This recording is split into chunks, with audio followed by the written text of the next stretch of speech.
वरिष्ठ कार्टूनिस्ट मंजुल का ये कार्टून दिखाता है कि जब कोरोना की दूसरी लहर में बिना ऑक्सीजन के अस्पतालों में लोग दम तोड़ रहे थे, तो जो प्रधानमंत्री ज्यादातर समय छुपे रहे, आंकड़े कम होते ही टीवी पर आ गए और अपने भाषण में पीएम मोदी ने जिस तरह की राजनीति की, वो देश को शर्मसार करने वाली है। पूछा जाने लगा, सब कुछ भारत सरकार ही क्यों तय कर रही है? राज्य सरकारों को छूट क्यों नहीं दी जा रही है?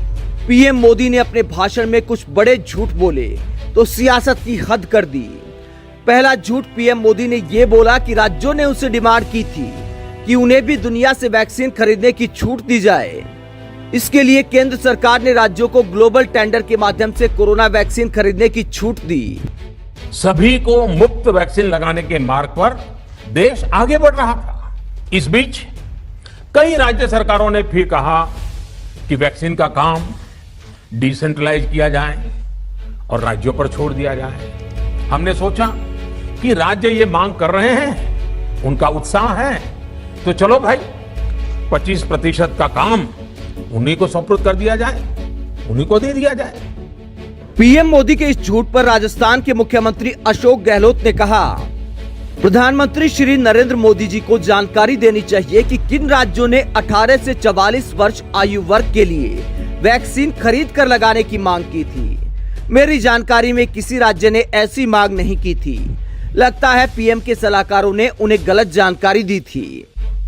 दिल्ली सहित तमाम राज्यों के मुख्यमंत्री सिर्फ पीएम मोदी से लगातार वैक्सीन की मांग करते रहे, न कि खरीदने की छूट की। वहीं दूसरा झूठ पीएम मोदी ने ये बोला कि भारत सरकार ने कोरोना वैक्सीन के रिसर्च के लिए मोटा पैसा खर्च किया और हजारों हजार करोड़ रुपए आत्मनिर्भर भारत अभियान के तहत कंपनियों को दिए गए, जबकि सुप्रीम कोर्ट में मोदी सरकार ने अपने हलफनामे में साफ कहा था कि वैक्सीन के रिसर्च के लिए भारत सरकार ने कंपनियों को कोई पैसा नहीं दिया। भारत के लिए वैक्सीन बनाने वाली कंपनियों को सरकार ने हर तरह से सपोर्ट किया।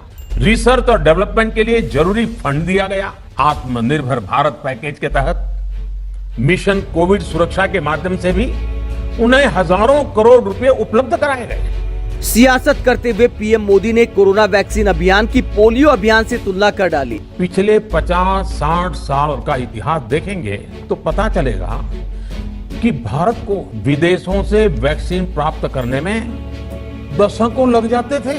विदेशों में वैक्सीन का काम पूरा हो जाता था, तब भी हमारे देश में वैक्सीनेशन का काम शुरू भी नहीं हो पाता था। पोलियो की वैक्सीन हो, स्मॉल पॉक्स, जहां गांव में हम इसको चेचक कहते हैं, चेचक की वैक्सीन हो, हेपेटाइटिस बी की वैक्सीन हो, इनके लिए देशवासियों ने दशकों तक इंतजार किया था। संसाधनों से जूझते पुराने भारत की आधुनिक भारत से तुलना करना बेतुका दिखाई देता है। अगर तुलना करना है तो अमेरिका, चीन, ब्रिटेन और रूस जैसे देशों से करिए कि उन्होंने अपनी जनसंख्या के कितने प्रतिशत हिस्से को वैक्सीन लगा दी है, क्योंकि पीएम मोदी खुद दावा करते हैं कि उन्होंने भारत को सुपर पावर बना दिया है।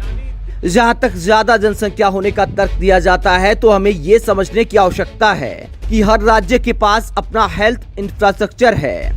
जरूरत थी सिर्फ वैक्सीन की, और जब वैक्सीन के उत्पादन और इंतजाम की आवश्यकता थी, तो पीएम मोदी बंगाल और असम में रैलियां कर रहे थे।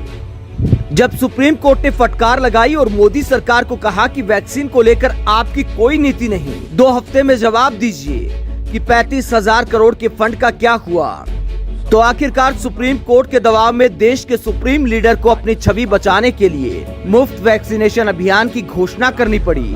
और 1 लीटर तेल पर ही 32 रुपए टैक्स लेने वाली मोदी सरकार इसे मास्टर स्ट्रोक और एक तरह से जनता पर एहसान बता रही है, जबकि ये मजबूरी में लिया गया और देरी से लिया गया वो कदम है जो मोदी सरकार की जिम्मेदारी है, कोई एहसान नहीं।